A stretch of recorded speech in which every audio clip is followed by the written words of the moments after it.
All right, today we're going to talk about suspension trainers. And I've been using suspension trainers since before they were out. Honestly, we used webbing before to kind of provide us the same opportunity for clients so they can work with their body weight and body control, work on spatial awareness. So if a client couldn't do pull-ups, we would take some webbing, throw it over a bar and do some variations of pull-ups and lunges and all sorts of different things. But now you'd be hard pressed if you don't know what a suspension trainer is. But what are the best movements?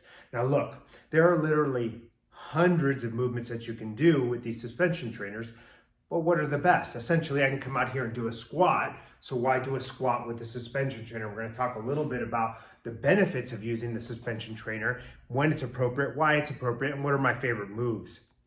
So today I'm using some suspension trainers by Monkey. I love their products because they pack really small and I've traveled with them. But TRXs are also extremely popular, and I've had a TRX since the company came out in all my facilities. I still keep a facility in Southern California where I train my clients digitally. I Zoom them from wherever I am and they can go into the facility and use it. Again, it's safe, clean. The pluses to using a TRX is literally you can hang a car from that webbing. It's extremely strong. So I've been happy with all of those upper end suspension trainers. I do recommend you use them. It's also a cornerstone for a lot of when I work with clients in home and they're doing a build out for their own personal training, to do their own personal training via digital with me. I start them with a suspension trainer because it gives them so many options. Yes, you can do a vast majority of these movements with body weight, but some people need to be able to work with less than body weight to start off with, and the creative variations that you can get with the suspension trainers are critical for learning and give you body position and are easier on the body, a great teaching tool for posture. I can't say enough about them, but let's get to some of the basic movements, why I like them. So we're gonna start off with pulling motions. And the reason I start with that is probably by far the movement that I use the most with suspension trainers is the inverted row.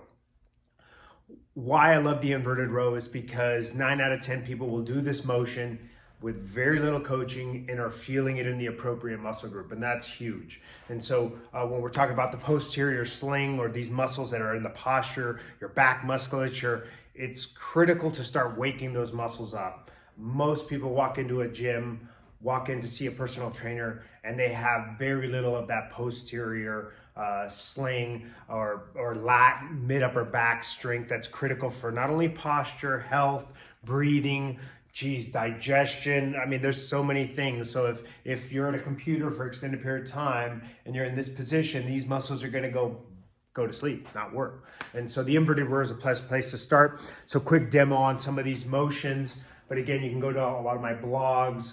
You can send me a message if you have any more questions about these things.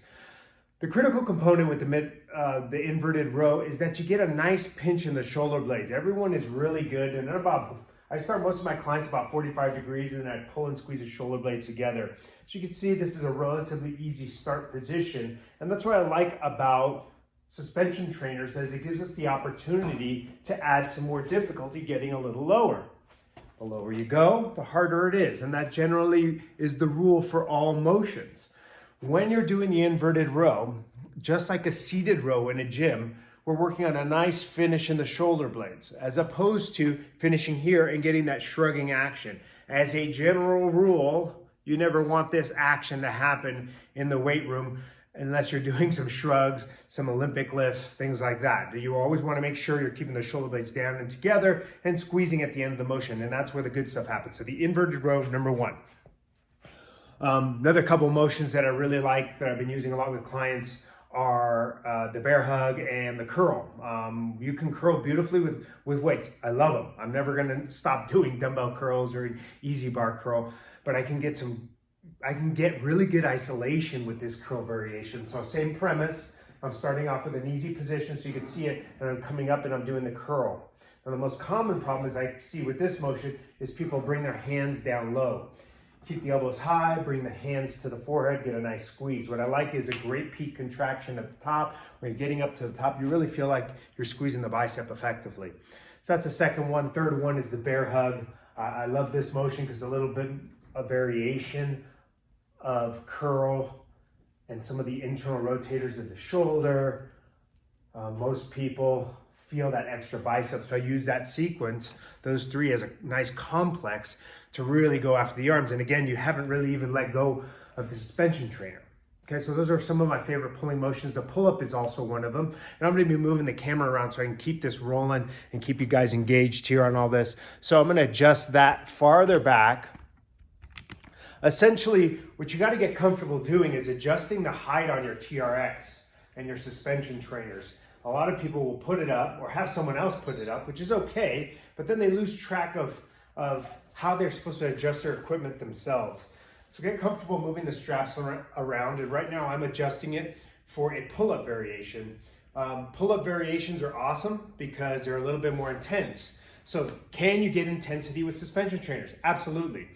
And in a lot of places, when I've traveled with my family for about 5 years, I just traveled with the TRX, and if I wanted to do pull-ups, I'd throw it over some kind of rafter. If they had an outdoor patio, and it would still support me for regular pull-ups, a full body pull-up. But this variation of a pull-up, you're essentially sitting on the floor with the arms extended in a pike position.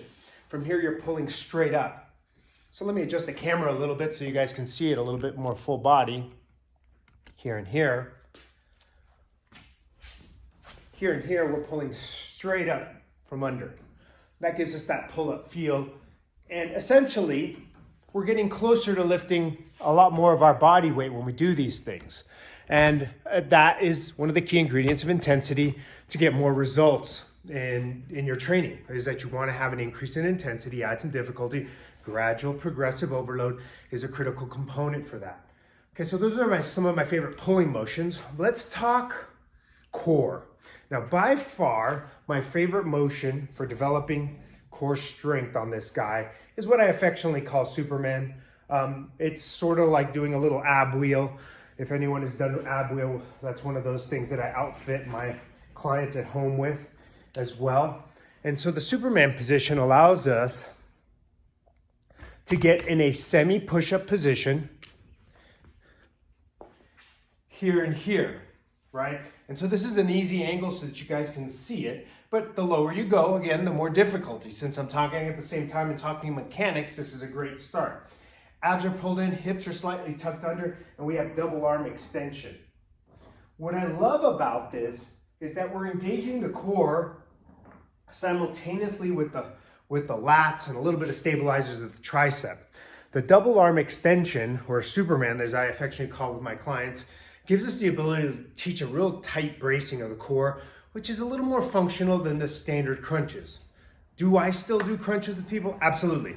There's no way around that. I want to make sure we're getting a nice isolated burn of rectus abdominis. But advanced core stability is tougher to teach, and you have to be a little more patient. People have to understand what's happening in their body. Like, hey, I kind of feel that in my back. We say, stop, let's reassess, let's work position. And so this double arm extension is a great way to do that, right? So I use that quite often as my core. Another couple tools that we use is you can suspend yourself on these things for stability work, and this counts almost as two things. It can count as stability of the shoulders as well as abdominals, lower abdominals. So if you can support yourself here and you're controlled, I usually have people lift one leg, if not both at the same time for that tuck position. And then I'm working all this stability here while doing that. Remember, and look at these little bands, these little straps. You might not think they support stuff, but man, this is all climbing gear essentially and becomes very strong. So Monkey does a really good job of providing a lot of strength with a little less profile. So those are my two favorite abdominal exercises with TRX or suspension trainer. Now we're gonna move into some legs. Now my favorite leg work is always to pick up a barbell, swing a kettlebell, deadlift, picking barbells off the ground. But what would I do with the suspension trainer? Well, first you can work with less than body weight, right? And so when people are rehabbing a knee, by far my favorite tool is an unloaded squat. So unloading your squat is also real good for stretching out your low back. And so a lot of people come in and I could tell they're dragging a little bit. I start them off with the unloading squat here on their suspension trainer. When they do an unloaded squat, what we're trying to do here is just kind of get a stretch in my back. So I'd like to start off with my elbows slightly bent, and from here I'm going to sit down into the hole and let the suspension trainer do the work of allowing me to descend down. At the same time, feel a stretch through my lats and the low back. So most people will descend a little bit lower than normal when they're doing this variation of a squat for me.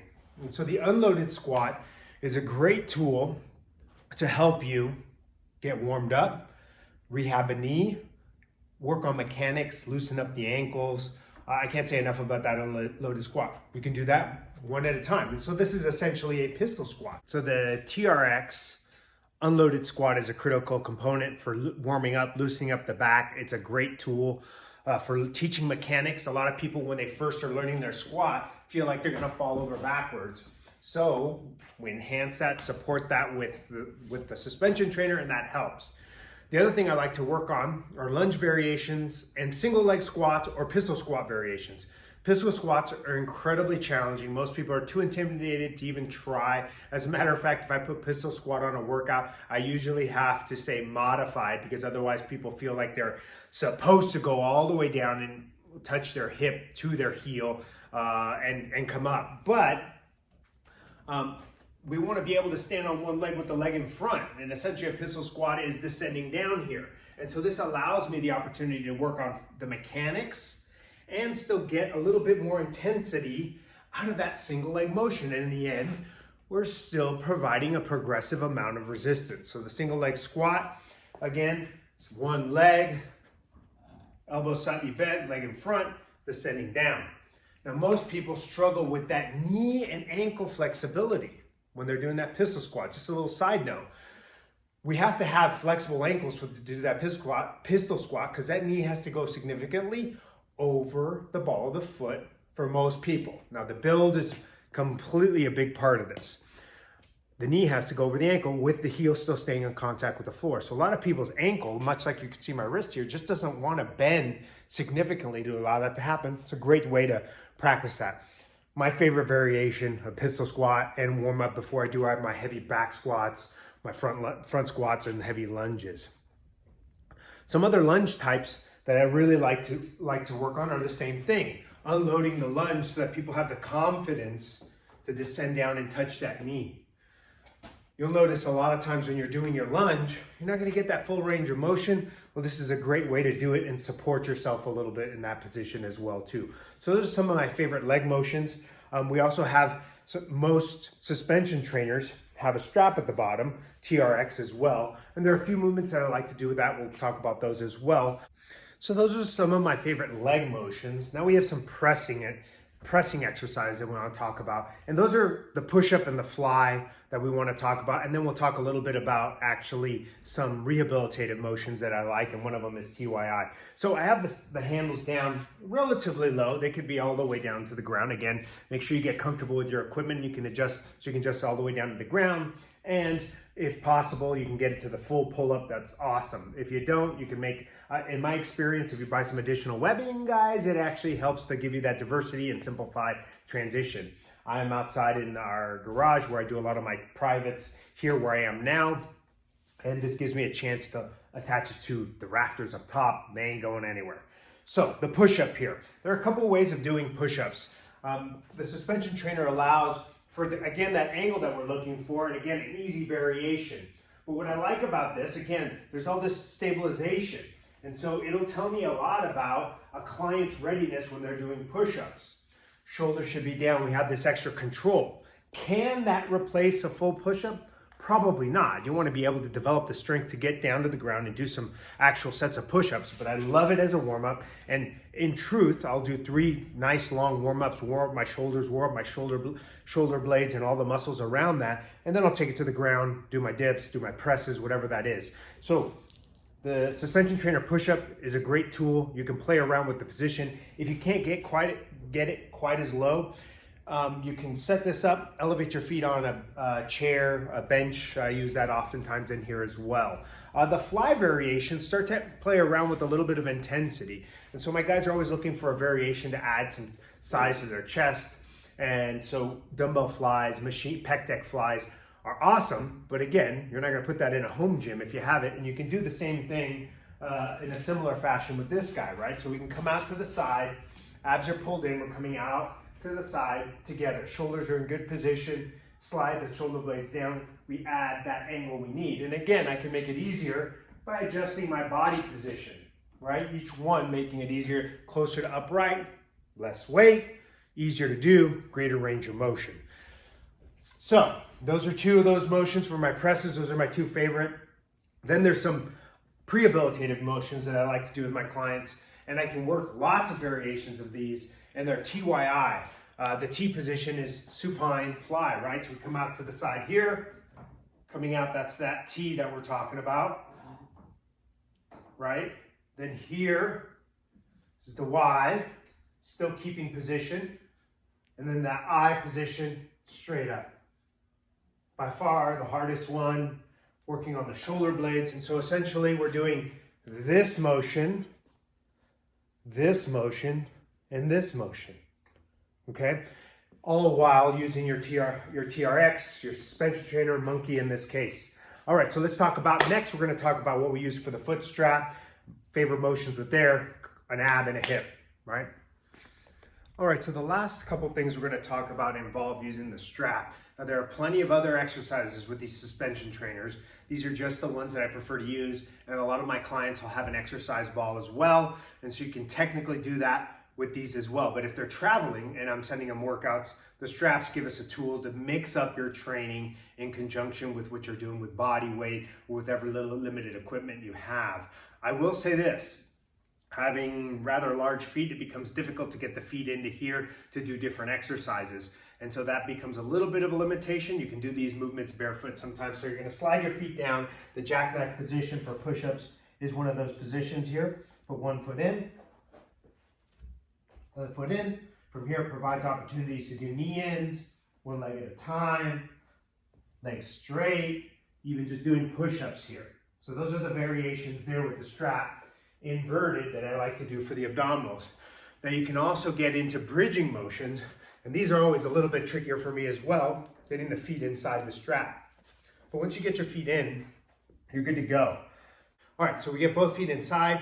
From here, bridging motions with a straight leg or bent leg, or what I like to do as well. Legs straight, hips up and down, can have a little external rotation to get extra glutes, or the bent leg bridge, which I use often to engage and warm up the hamstrings, right? All right, so those are my favorite motions with your suspension trainer. There are tons of variations to this stuff that I do in a specific pattern with my clients once they've established good base strength. We do twisting motions, we do some planks, but those are my favorite. And even if you take those, the ones that I just demonstrated, and piece that together into a workout, it becomes incredibly effective. Not to mention, add some diversity to your training. So get a suspension trainer, check out my blog, message me if you check out the link if you want to set up a consult to do some personal training.